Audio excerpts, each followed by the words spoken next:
Berdasarkan data yang ada itu kurang lebih 500 perusahaan yang berada di sekitar Citarum itu perusahaan basah.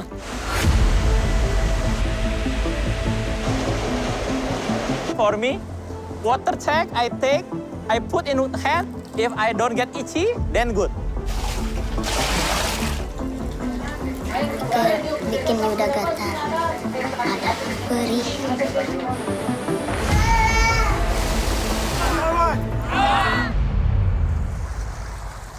The smell is unbearable. Check out the color of the water.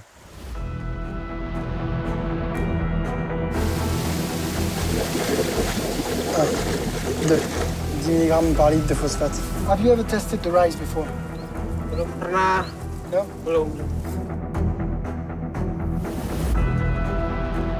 Take the liquid Okay. and then Ah, analyze. right. Yes. Perfect. Vous avez déjà vu des niveaux aussi élevés dans votre carrière? Non. Non. Combien de polluants vous avez trouvé dans les cheveux de ces enfants? Là, on est monté à plus de 50-54 polluants différents en moyenne. We have made some water analysis of what it appears to be Unico suppliers. So The original, just ask if the camera turned off.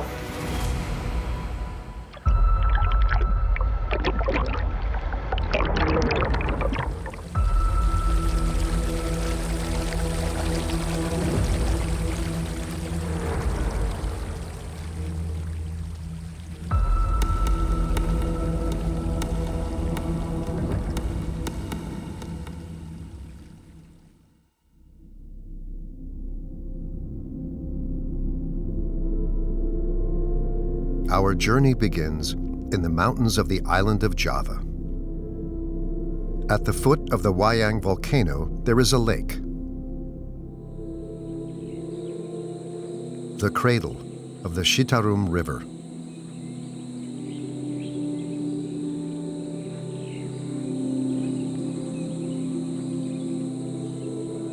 Titi Bakhtiar, a geographer at a university in the region, knows this place well.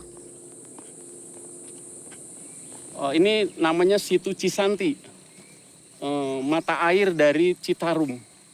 Tapi kita berjalan sedikit lagi ada bualan-bualan dari mata air Citarum ini.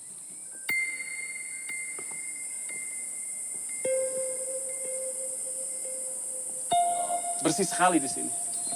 Bagus bisa mencuci muka.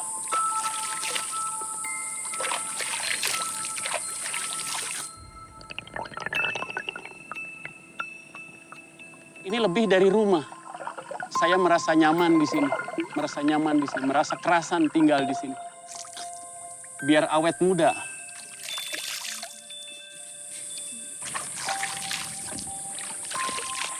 Citarum itu sangat, saya boleh katakan 3 kali lah, sangat penting.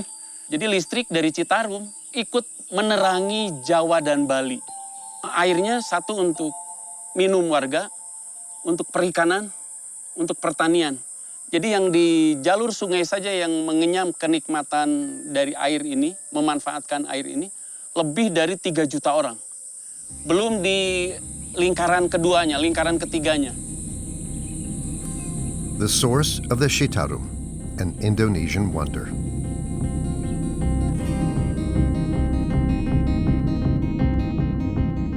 The river meanders through the island of Java for 300 kilometers and flows into the sea east of Jakarta, the country's capital. For the first kilometers, the Citarum is just a stream. It quickly becomes a river, essential for farmers.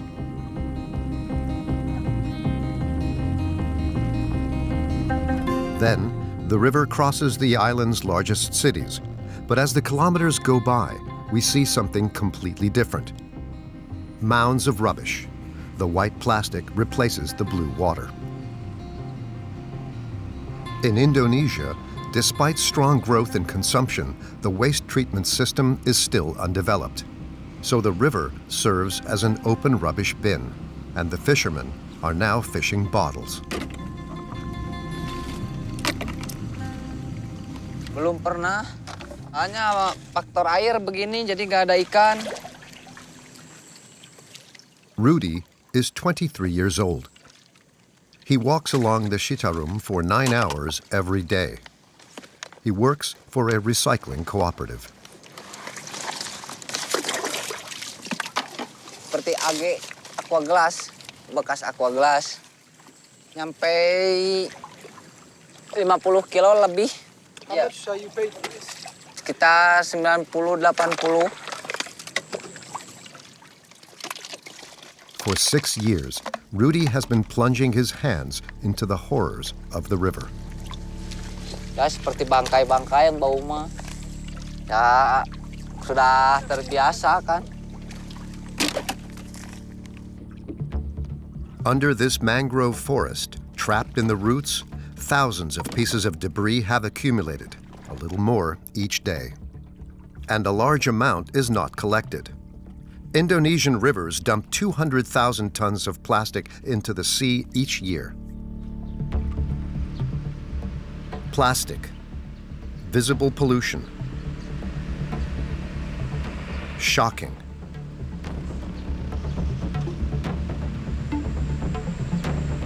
But not the most dangerous. The Citarum and its inhabitants suffer mainly from chemical pollution.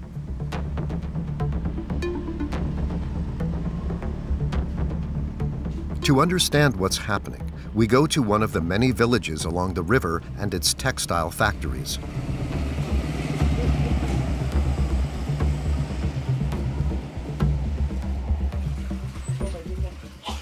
Nur has always lived here. Every morning, this 42-year-old woman goes to the well, which is fed by the Citarum.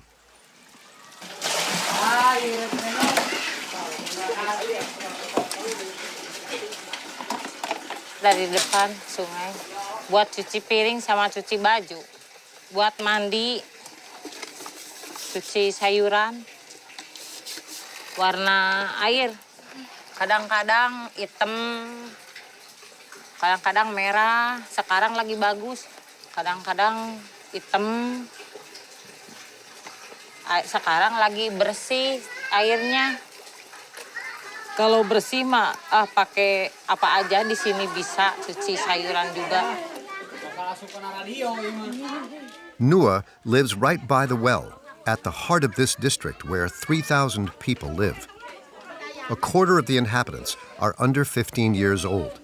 They are the most fragile, the ones who seem to suffer the most from pollution, like Nur's 2 children.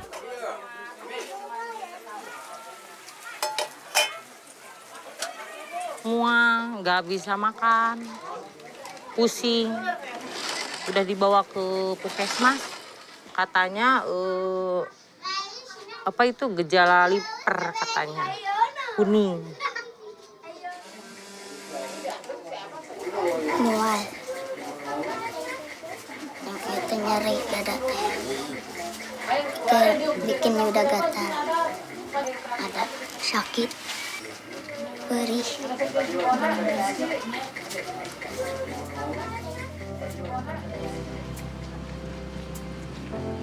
Nur has a doctor's appointment. The clinic is half an hour away by cart.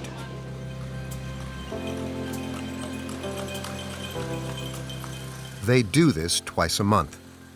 Yuda, her eldest son, falls ill as soon as he finishes his medication.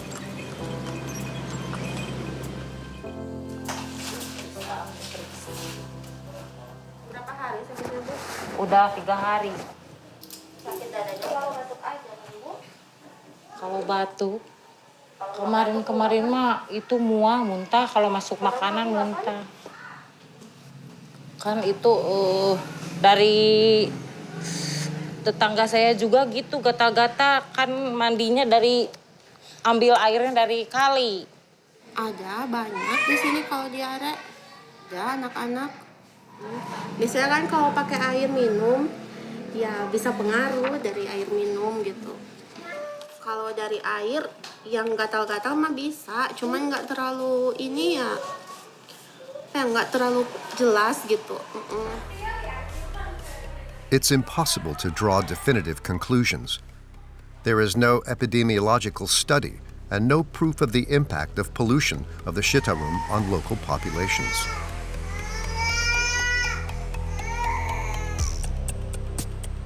One man is fighting to change that.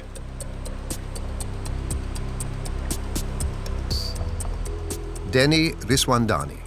He runs the only environmental association in the region. For 17 years, he has been surveying the Citarum in search of evidence of pollution by the textile industry.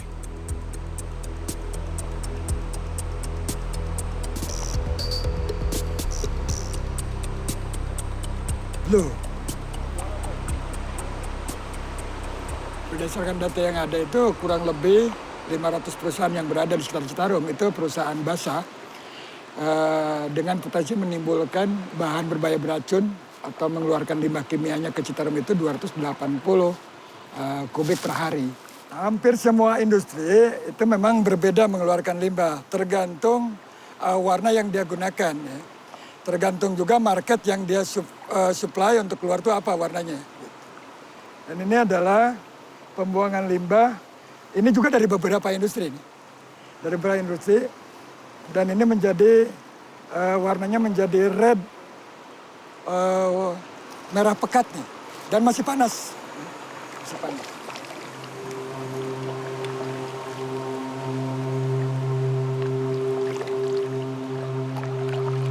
Maka tidak salah kalau dunia menyebut Citarum terkotor di dunia. Semua hal-hal yang sifatnya merasa kasihan iba terhadap Citarum tumbuh dalam hati ya. Makanya apa yang saya implementasikan itu keinginan hati ketika melihat fakta di lapangan Citarum ini begitu kotor. Who are these companies emptying their wastewater into the Citarum?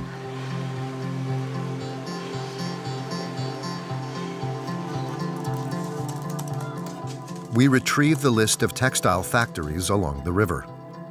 Here they are on this map. So all the yellow points here are the factories along the Citarum. I have gathered all the data from the Indonesian governments. 75% of the textile production here is exported mainly to the US and Europe.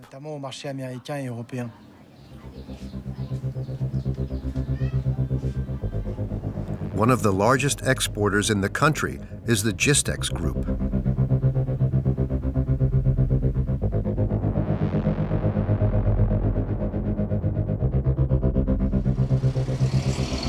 Getting access is difficult, but the company agrees to let us in. 4,500 people work here. Gistex produces mainly polyester fabric, a synthetic material that requires a lot of chemicals. So it's a bit loud, so we cannot talk. Mr. Welly runs this factory, one of 3 Gistex sites in Indonesia.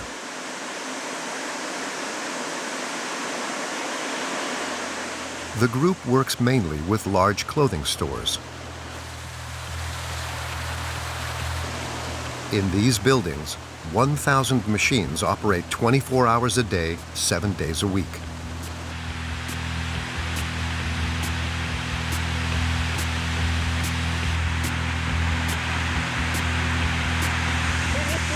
We put, and then one by one it's pulled down. The factory produces nearly 3 million meters of fabric a month for the whole world. Each of these machines processes the wires with water filled with chemicals.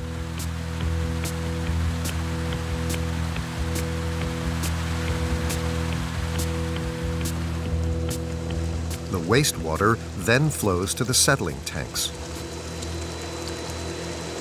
So this is our wastewater treatment. So our wastewater treatment, the size is 50 meter width and 100 meter length. And then the depth is around 6 meters. How many liters do you use a day? It's around 200 meter cubic per hour. Which is more than 3,300 liters per hour. So what kind of parameters do you analyze in the wastewater? The pH, the turbidity, the color, suspended solid, and the COD. Do you look for plumber, cadmium, lead, heavy metals? Not every day. Only 5 daily parameters, while international standards provide at least 31. So this is the water that goes into Shitaru. Yes. So is it drinkable? I don't think so. Yeah.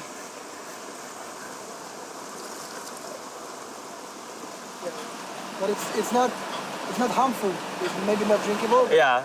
Still need to be filtered if you want to drink, but I mean, it's okay. You can touch, but for me, visual control is water check, I take, I put in hand. If I don't get itchy, then good. We are not really convinced by the itchy hand test. Can we have a look on the pipe? Quite long. Okay. It's going down. Okay. You don't want to go there. Maybe here also mosquito, then below more mosquito. Sorry, yeah. We want to know what the wastewater of this subcontractor of the global textile industry really contains. To find out, we have to follow this discrete white pipeline on the left, which dumps the plant's waste in the Shitarum. The overflow channel is hidden under the foliage at the edge of the site. This area is off limits, and to access it, you have to cross the river from the other side. Il y en a un qui est juste là. Une sortie d'eau de l'usine Gistex qui est juste là.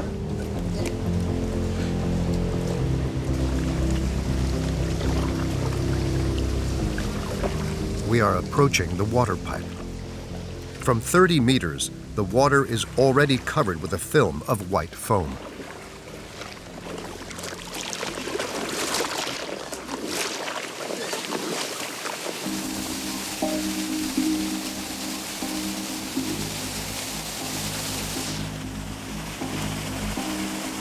Franchement, quand tu sors, il n'y a pas d'équilibre.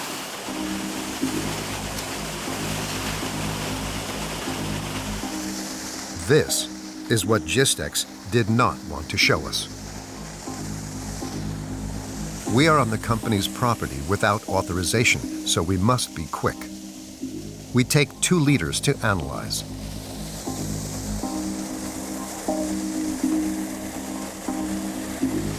Forward.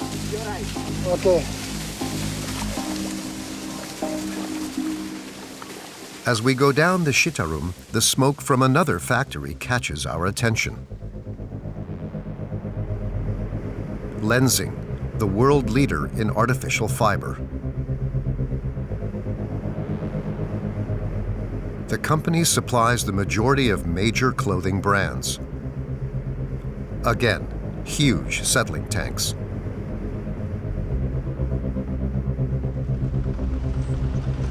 One of the villagers shows us where to find their overflow channel. Pipe South Pacific Lenzing. Okay. Under this concrete casing, the pipe passes through the rice fields. Ça commence à ressembler à la pollution industrielle. Regarde, il y a des sortes de rejets d'essence à la surface ou d'hydrocarbures. On approche, à mon avis. And then, on the banks of the Shitarum, It's here.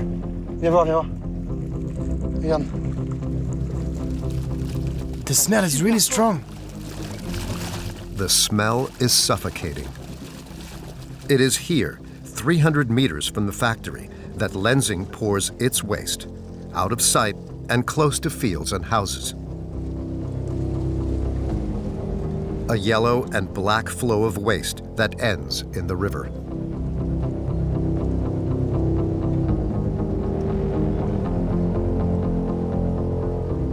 This time, we have more time, so we directly test the water with our apparatus.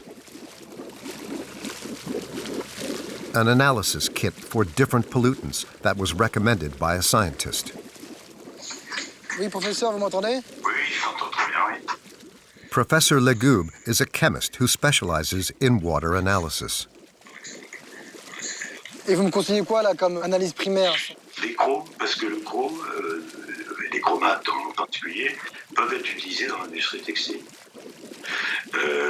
Et donc, c'est pour ça que je voulais donner comme indicateur. Le chlorure est peut être un indicateur de pollution. Arsenic, nitrates, ammonium. 1, 2, 3. 10 mg par litre de phosphate. The results only give us a rough assessment of the pollution. I think we should be more accurate, so I'm going to sample the water and bring it to the laboratory.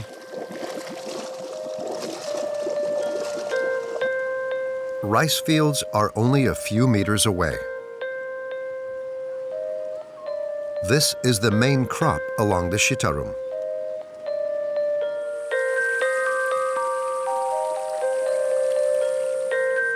This is where Kang Yusuf's plot is.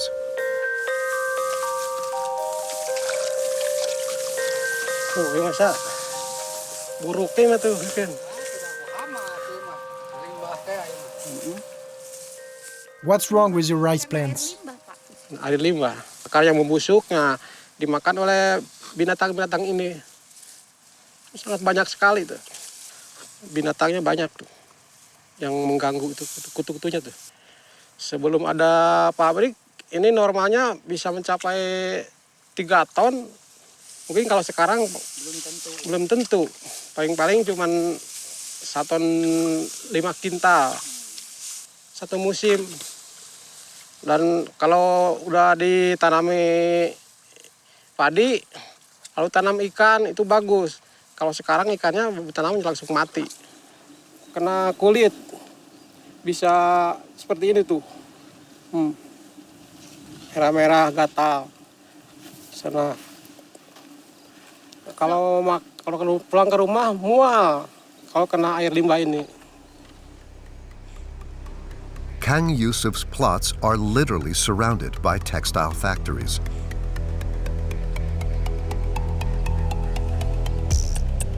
The water that irrigates his rice field is purple and frothy.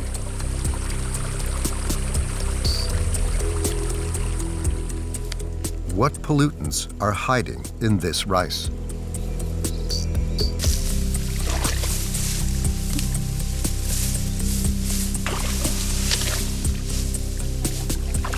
Have you ever tested the rice before? Belum pernah. No? Belum.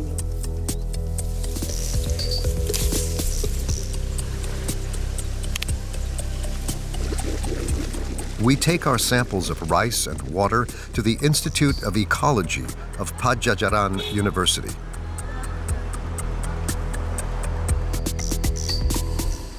Oh, Dr. Sunardi. Hello. How are you? Hi.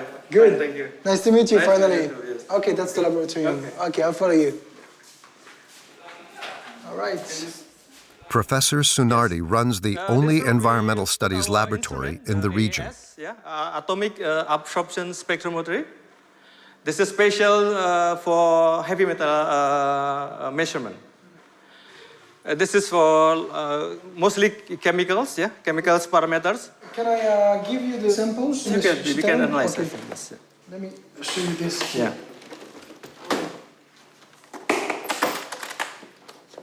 All right. Purple color from the rice field. Rice field. So this is the irrigation water. Irrigation water. Okay. Yeah. Take it. This is the rice from this water here. I don't know if there's enough. I was wondering because I knew how much liters. Yeah, at least we need 5 grams. 5 grams. Yeah, so I think you got enough. I think it's more than 5 grams. Yeah, you can analyze. 5 grams. Okay, perfect. Yeah, so this is the water from Lasing as well. From the factory, from the wastewater. We can measure the heavy metals, mostly the dangerous species, like arsenic and then mercury, also cadmium, lead. The effect of heavy metals, for example, cancer, and even in men productivity or women productivity, something like that. Okay, reproduction. Yes, yeah. Yes. Okay, well, thank you. Yeah. I come back in a week. Yeah, I will report after we get. Yes. Okay. I continue. Thank you again, Thank you. Doctor. See you. Thank you. Okay. Close to the factories, while we wait for the test results, we get some of the women and children of the village together. Thank you. Thank you. We offer to analyze their hair to better understand which pollutants they are exposed to. a delicate protocol. To advise us, we put Bryce Appenzeller on the line. Vous m'entendez, professeur? He is the person to speak to in Europe when it comes to researching pollutants with hair samples. He is head of the Human Biomonitoring Unit at the Luxembourg Health Institute. Quel est l'intérêt des analyses de cheveux par rapport aux analyses de sang ou d'urine? Quand on fait une analyse de sang ou d'urine, on a une information sur les quelques heures qui précèdent le prélèvement. Avec les cheveux, c'est différent. La vitesse de croissance, elle est de l'ordre de 1 cm par mois. Donc ça veut dire que comme on a assez facilement des échantillons qui font plus qu'1 cm, on a une information qui couvre une période de plusieurs mois et donc qui est vraiment représentative de l'exposition chronique de l'individu. Ce qu'on retrouve dans les cheveux est passé par l'organisme et par le système sanguin. Il faut savoir que les enfants sont des organismes en développement qui ont un métabolisme qui n'est pas forcément encore mature et c'est justement en ce sens-là que les enfants sont des cibles particulières pour tout ce qui va être perturbateur endocrinien. In total, we take the hair of 10 children from the same neighborhood, aged from 12 months to 14 years. Adi, Passari. Passari, okay. We send them straight to Professor Appenzeller in Luxembourg.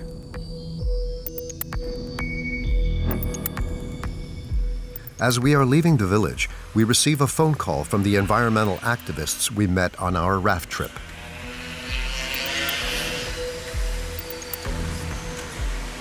Hai Martin, saya pikir sebaiknya kamu segera datang ke limbah pembuangan pabrik Pan Asia.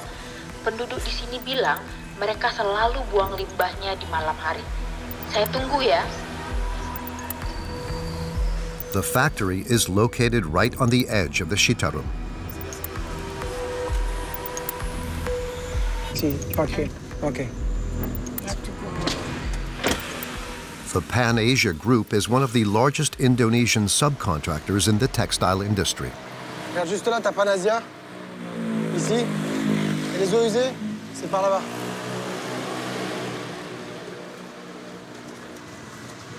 Viens, fais gaffe à toi. Hi. Terima kasih. Yeah. Okay, it's here. Okay. So what is this? Ya, dari Pan Asia ini. Pan Asia sebelah sana. Okay. Ini IPA, penampungan air. Ya, cukup besar dari wilayah daerah sini mah. Ya, kemungkinan dari masyarakat itu komplainnya pas datang air besar banjir itu tiba-tiba di jalanan raya itu sayanya ngebul air celep itu gata-gata jadi agak kotor lah jadi itunya bau sekali. What is stinky? What is the smell? Le villageois qui est là me dit de mettre un masque si je vais très près de l'eau parce que c'est vrai que même d'ici on sent l'odeur. Je dois avouer que c'est assez fort. Ok. This is strong. Okay. Thank you. It's really hot. The smell is unbearable. Check out the color of the water. Look. Okay, and the small one. I'm out of here. Sort it out. Direct. Okay. Thank you. Okay, let's go. Terima kasih. Thank you so much. Thank you.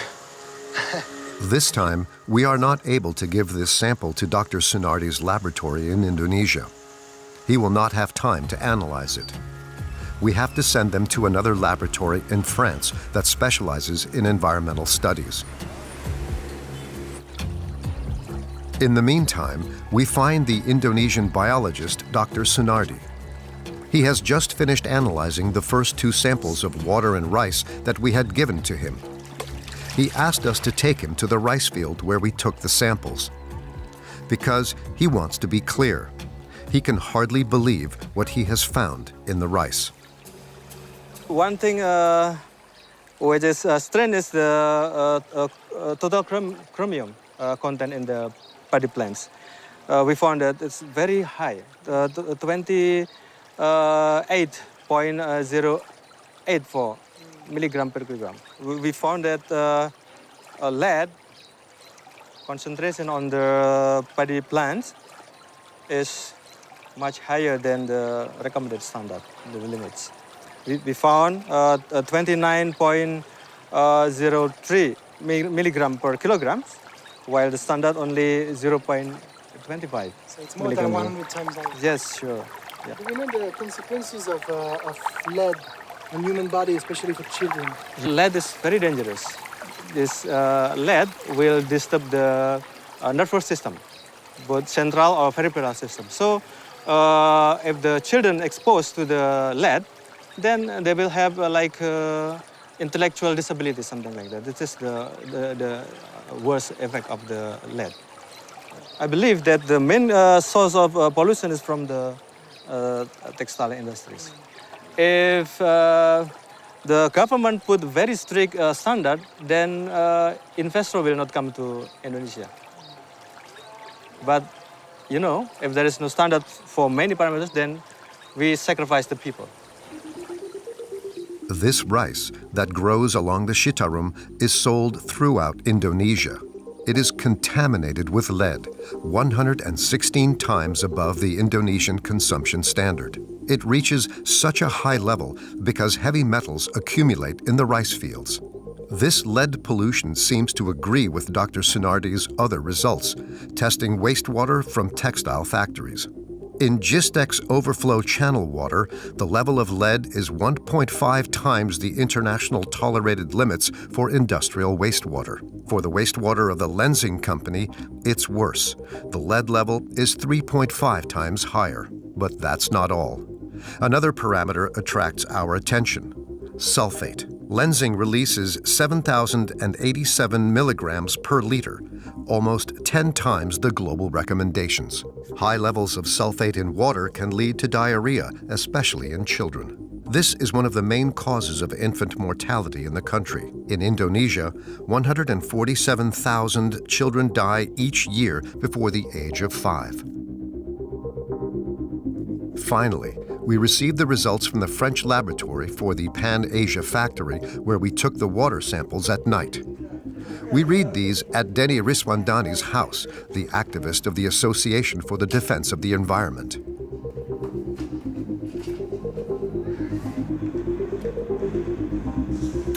Together, we contact the French chemist who was interpreting the Pan Asia water analysis, Professor Bernard Legube, the scientist who specializes in water pollution. D'accord. Donc, qu'est-ce que vous pensez des résultats du coup? Alors, déjà, nous avons analysé, c'est quasiment une eau d'égout, une eau usée, urbaine, compte tenu de la bactériologie, compte tenu de la décès et la demande chimique en oxygène, et puis on a tributylphosphate, c'est pas un produit que j'ai l'habitude de rencontrer, c'est un solvant. Et puis on a un peu de phtalate aussi, qui dépasse quand même les limites tolérées en normes de qualité européenne, également des nonylphénols.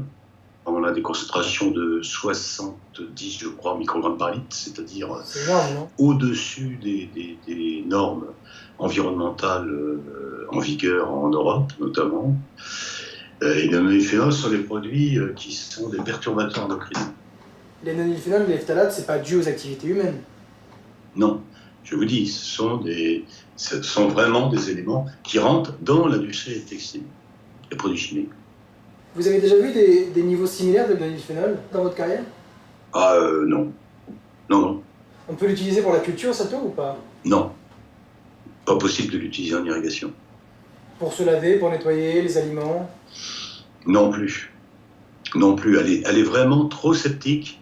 C'est une eau en putréfaction. Sehingga kami minta saran sebaiknya apa yang harus dilakukan.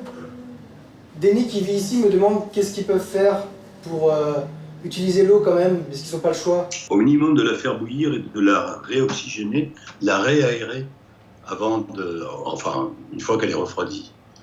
Et de la décanter, parce qu'il doit y avoir aussi des matières en suspension. Bon, au moins la faire bouillir. Premier conseil, ne pas la boire. Ya, ini memang suatu keprihatinan bagi saya dan warga Citarum. Karena secara akademis, warga korban tercemar limbah ini buta sekali dengan parameter pencemaran. So here's the documents, Denis. Oke, terima kasih.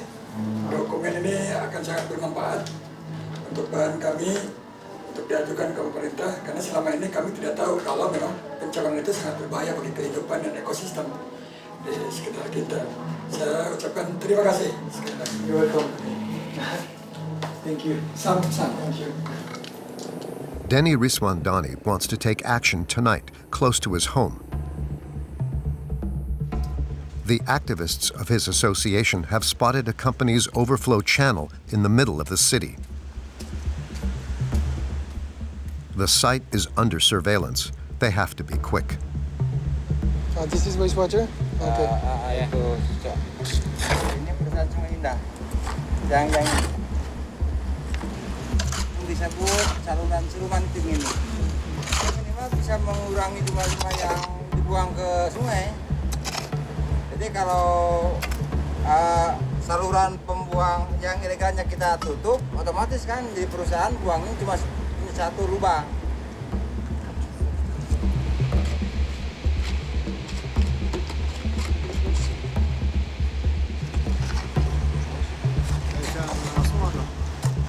Kalau saya sebagai masyarakat tidak ada, kalau Ciko sih ada, Bu.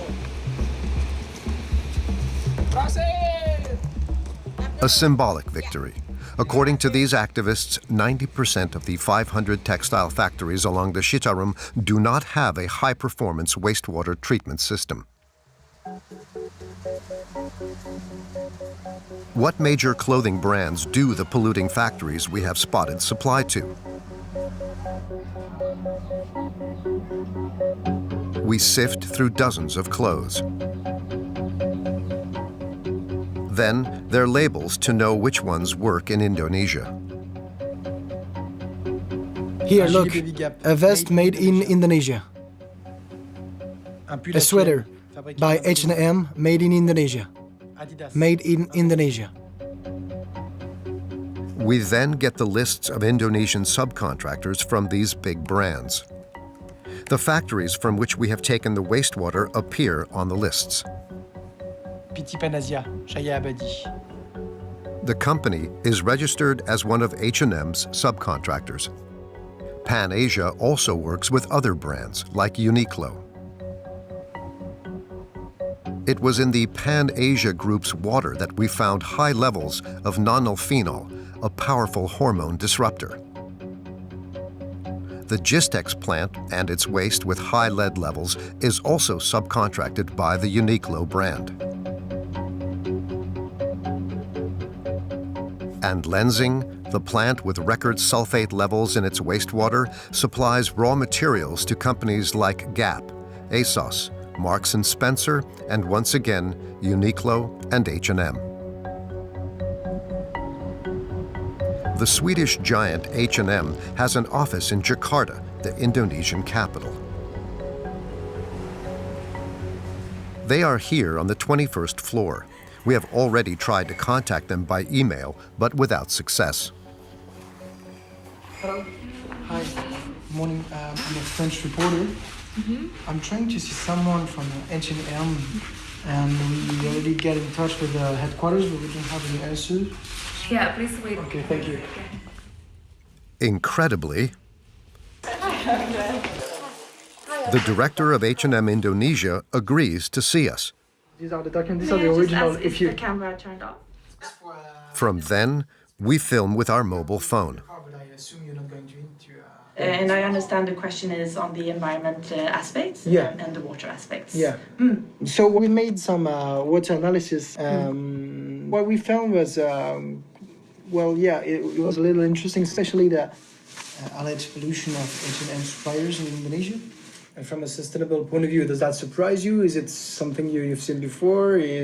I would like my sustainability team to look at it since it's more on a technical level than I'm usually looking at. Okay. But from a general perspective, what I can just share is that H&M has a commitment on wastewater, and we know the world is not perfect. This is of course not what we would like to see.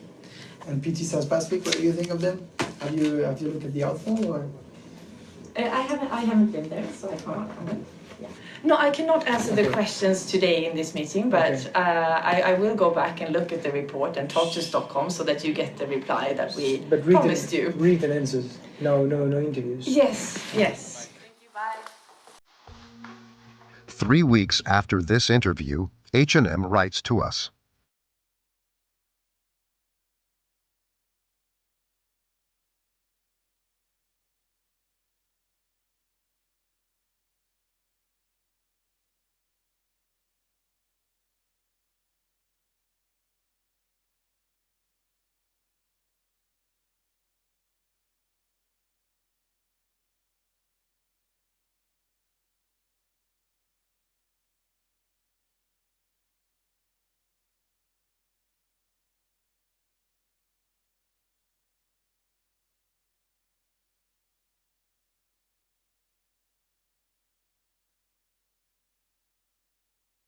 Despite numerous requests, this H&M supplier never authorized us to test its wastewater again.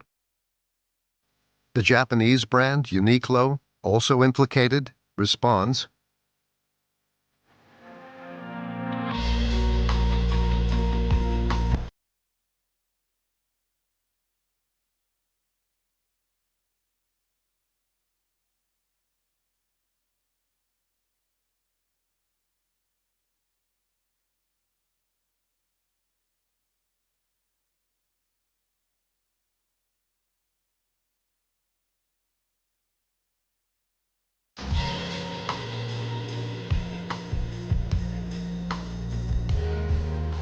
We could have given many more examples. 252 clothing brands work with Indonesian subcontractors who dump wastewater into the Citarum. The big fashion groups here are all gathered in the same association, API, the Textile Industry Lobby in Indonesia. A key sector with a €10 billion turnover. E.G. ISMI is their representative. So what do you do concretely for environment? Yeah, this is for the environment, like the cleaner production, eco-label, eco-production, or the utilization, or the so many. Respecting environment is good for business. Yes. Yeah. Do you think the water that comes out, that you have the results here, do you think it can be used for drinking, for irrigations? Yes. Do you think it can be used? Yeah. Yeah, it can be used. We present him our analyses of rice and water, which show the presence of industrial pollutants of textile factories, including hormonal disruptors and neurotoxic or carcinogenic molecules. Would you drink this water? This comes from Panasia. Outfall. This is one of your members. Would you drink this water? Would you use it for your irrigation? If I live in there, I use it. Even if you saw all the pollutants? We don't have choice. Are you sad for your country when you see, for the environment when you see that? But we don't have solution. When you talk to the brand name and then cut the order and the factory is closed. Simple. So the brands have the real power? Yes.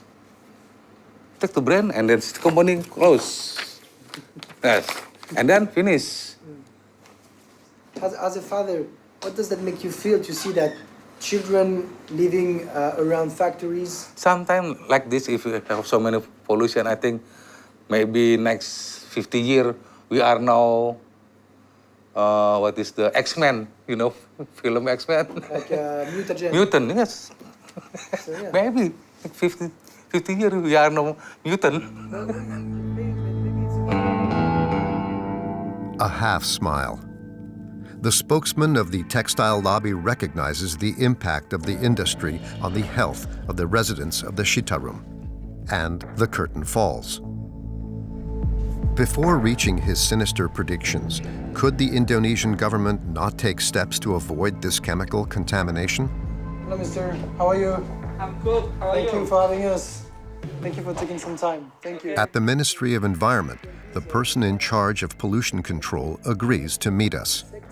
He reads our analyses, a little surprised. The lead is right here. You can see non-infernals. You can see 772. It's a manogram, but let's make conclusions. Yes, I think this is good information for us. I think I will ask the director for water pollution control to take sample, and if the sample confirm this number, we will ask the local government to revise the permit effluent permit. And we also maybe revise the guideline for textile industry.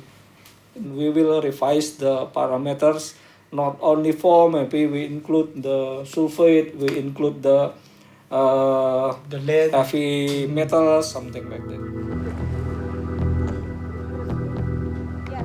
Good news for residents of the Citarum. Good news which is quickly overshadowed by the latest results of our investigation, the hair analysis. Professor Appenzeller sends us the report from the Luxembourg Health Institute.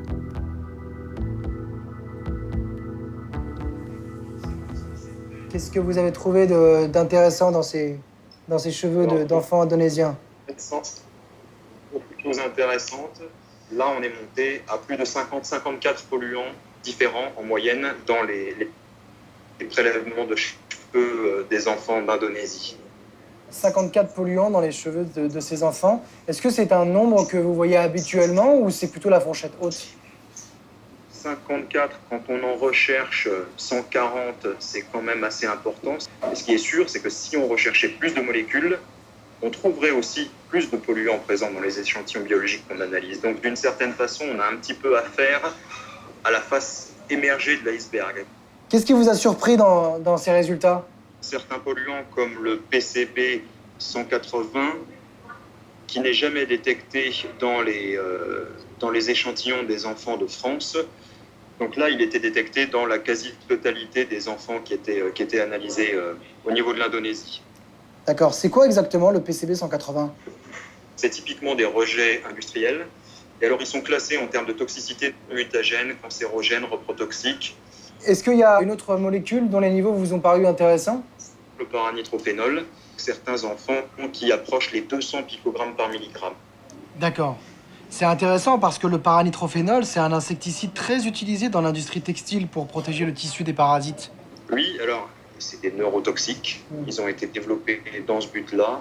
Et ce qu'on peut dire, c'est que ça fait partie de la même famille chimique que les gaz de combat. Vous savez, le sarin, le VX, c'est la même famille chimique. Si je me souviens bien, on en retrouve aussi dans les cheveux des enfants français, alors que le paranitrophénol est interdit dans notre pays.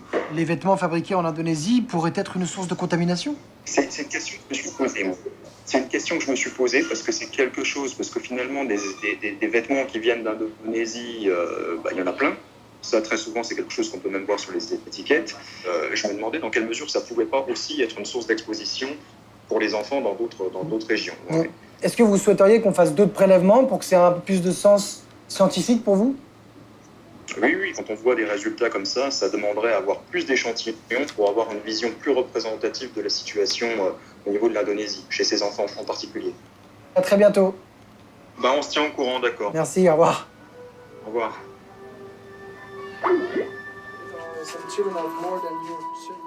We give these results to the mothers of the children we took samples from, like Noor and Yuda and Riva's mother. If the children fall ill again, these tests might help specialists to better diagnose them. In total, we take hair from 45 children living near textile factories. For the first time, Professor Appenzeller will include Indonesia in his new scientific study.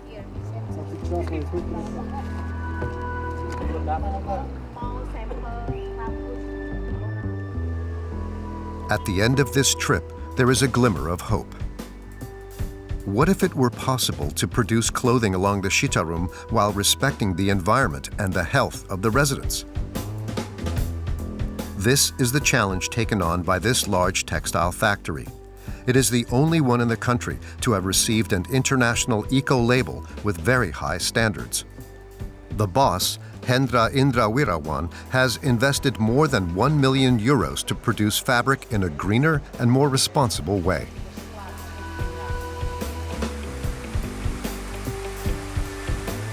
We have to select the right chemical for the dyeing in order when we dispose the water to the wastewater treatment plant, produce the minimum harmful effect for the environment. For example, previously we used some of the soap for soaping, for washing the yarn, and later on we found out they produce very high chemical, so that, and then we replace it with the new one. From the outside, the wastewater goes up and down the settling tanks, and also for filtering and reoxygenation. The solid materials are even separated, then recycled. In total, there are 12 treatment stages. Actually, this water already in the standard of drinking water before and after. This is a small example to show the world that even we still can do the business, and then we still produce the minimum harmful substance for the environment. The green, the making green and the eco-label is quite new, and most of the customer maybe they don't know yet. But I'm sure in the future they'll start looking into this, and hopefully we can get more order from outside. Because the main parameter is still the price. Yes, it's still the price. The fabrics of this factory are 10% more expensive than those of its Indonesian competitors. Is that the price for the Citarum to once again become the most sacred river in the country instead of the most polluted in the world?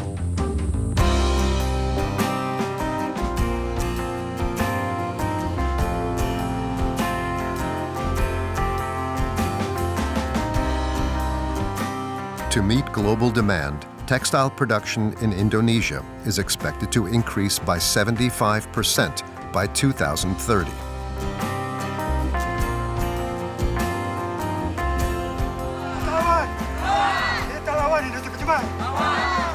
Major clothing brands can no longer look away.